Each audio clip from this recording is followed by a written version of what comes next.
আসসালামু আলাইকুম।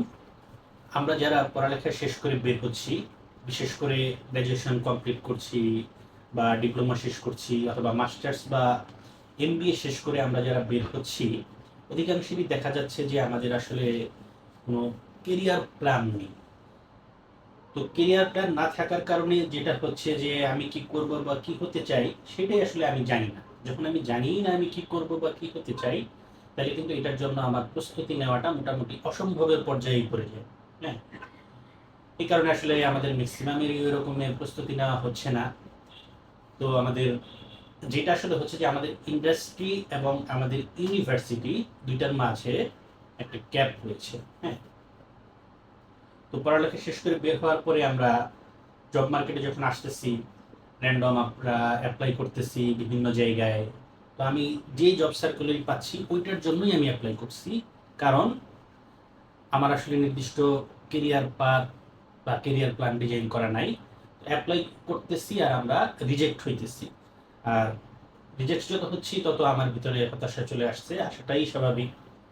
তো এরপর যেটা হচ্ছে যে যখন যখন কোনো জব সার্কুলার দেখে জবের জন্য অ্যাপ্লাই করি, তো এই ক্ষেত্রে যেটা হয় যে কোনো একটা জবে যদি বিশেষ করে এন্ট্রি লেভেল জবে 100 জন অ্যাপ্লাই করে, এইখান থেকে 10 জন হচ্ছে ইন্টারভিউ কল পায় না।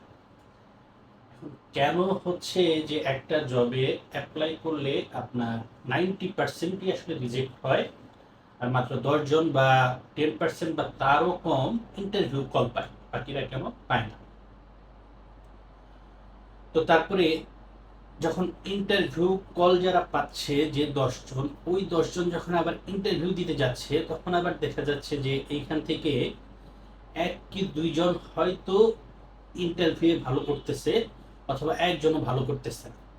এই কারোরই হয়তো জব হইতেছে না, যে কোনো পুরো একটা ইন্টারভিউ প্রসেসে আবার সার্কুলার দেওয়া লাগতেছে। যে এরকম আসলে কেন হচ্ছে?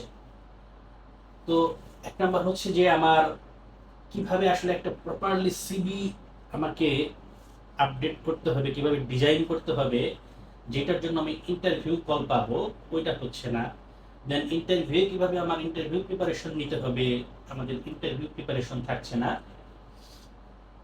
তারপর আবার যেটা হচ্ছে যে দেখা গেল যে আমি হয়তো ইন্টারভিউ দিলাম, ইন্টারভিউ দিয়ে জবও হলো। জব হওয়ার পর আপনারা আশেপাশে এরকম অনেকেই হয়তো দেখবেন যে কোথাও আমরা জব করতেছি, জব করার পর 3 মাস 4 মাস জব করছি, জব করে আমার আর এখানকার কাজের পরিবেশ ভালো লাগতেছে না, অথবা তাদের স্যালারি ঠিক নাই, তাদের কমিটমেন্টগুলো ঠিক নাই, আমাকে যে কমিটমেন্টগুলো দিয়ে তারা নিচ্ছিল এগুলোর কোনোটাই হয়তো ঠিক নাই, যেই কারণে 2-3 মাস 4 মাস পরে হতাশ হয়ে আমার জব ছেড়ে দেওয়া লাগতেছে। হ্যাঁ, তো এই যে যে আমি যতগুলা প্রবলেমের কথা বললাম, এই প্রবলেমগুলা একটা সমাধান আমার কাছে আছে। এই সমাধানটা হচ্ছে যে আমার এই ফ্রেশার্স টু জব রেডি বই। তো এই বইটাকে সংক্ষেপে আপনার চাকরির মলম বলা যায়। তো আপনি এই বইটা হাতে নিবেন, নিয়ে এরকম আপনার গালে ঘষবেন, গালে ঘষলেই আপনার জব হয়ে যাবে। না, আসলে বিষয়টা এরকম না। তো আমার এই বইটাতে আপনার এই যে আমি যতগুলো স্টেপের কথা বলছি যে কিভাবে আমরা আমাদের কেরিয়ার পাথ ডিজাইন করব, বা আমি কিভাবে আসলে বুঝবো যে কোন দিকটা আমার জন্য ভালো হবে। আমার কি কর্পোরেট সেলসে গেলে ভালো হবে, নাকি আমি মার্কেটিংয়ে গেলে ভালো হবে, নাকি আমি ডিজাইনে গেলে ভালো হবে, এইটা যে আমি কিভাবে কোনটা আমি ভালো পারি ওই অনুযায়ী আমার কেরিয়ার পাথ ডিজাইন করব। দেন সেই অনুযায়ী কিভাবে আমি আমার নিজেকে রেডি করব। নিজেকে রেডি করা বলতে যেমন আমার সিভি রেডি করা, আমার কভার লেটার রেডি করা, আমার লিঙ্কডইন রেডি করা, যে এই জিনিসগুলা কিভাবে আমার ইন্টারভিউ উইনিং হবে। তারপর দেন আমি কিভাবে ইন্টারভিউয়ের প্রিপারেশন নিব। তারপরে হচ্ছে যে ইন্টারভিউয়ের প্রিপারেশন নেওয়ার পরে আমি কোথাও যখন জয়েন করব সেইখানকার অনবোর্ডিং কেমন হবে, বা কিভাবে আমি সেখানে প্রফেশনে ভালো করতে পারবো। এই টোটাল বিষয়টা আপনারা আমার এই বইটার ভিতরে পাবেন। আমার এই বইটার এখন সেকেন্ড এডিশন চলতেছে। আপনারা আমার হাতে যেটা দেখতেছেন এটা হচ্ছে আমার বইয়ের সেকেন্ড এডিশন, স্টুডেন্ট এডিশন। তো এই বইটা আপনার আপনারা আমার ওয়েবসাইটে পাবেন। আমার ওয়েবসাইট হচ্ছে shafisound.com। আমার ওয়েবসাইটে গেলেই আপনারা এই বইটা পাবেন, এখান থেকে অর্ডার করতে পারবেন। আমার সাইটের পাশাপাশি আপনারা এই বইটা রকমারি.com-এ অর্ডার করতে পারবেন।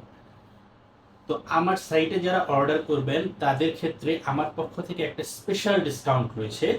আপনারা যদি কেউ আমার সাইট থেকে আমার এই বইটি অর্ডার করেন, সেই ক্ষেত্রে আপনারা যেটা করবেন, এই যে আমার এই পোস্টটা আপনারা শেয়ার করবেন, শেয়ার করে এটার একটা স্ক্রিনশট আপনারা আমাকে পাঠাবেন।